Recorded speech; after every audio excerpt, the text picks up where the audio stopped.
All right, so here we are at Gilligan's Island, our turtle worm farm that we just started. Oh, that's a green onion that was growing in the manure pail. We had quite a bit of rain yesterday, so we had the lid on overnight. The temperature in here is holding at 18.2 degrees Celsius. What we did is we piled, sort of the horse manure nuggets around the outside, and which were aged, but they were more in dry nugget type form. And we put over top of it the beautiful pail of castings and that was made from horse manure.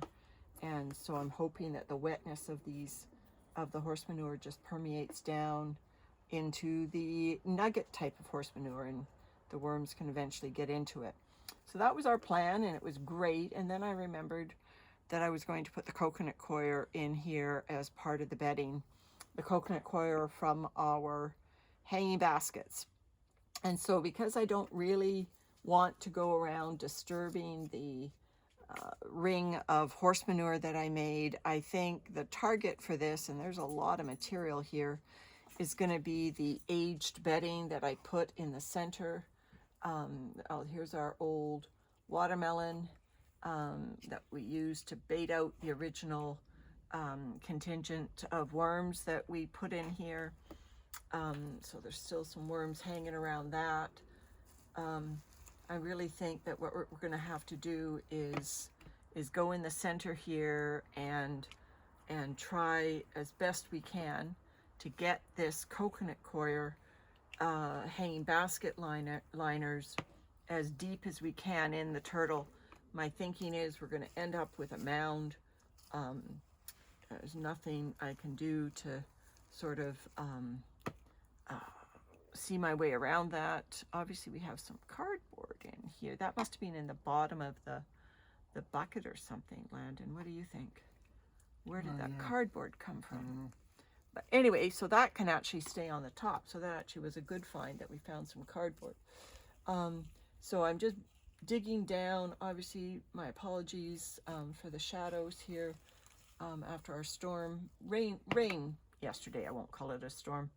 We had beautiful sunshine today. But I've got a lot of coconut coir.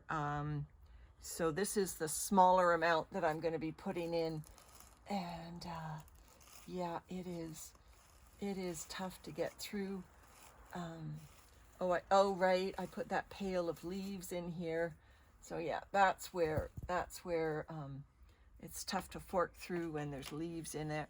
So there are worms in this coconut coir that we took out of the can of worms.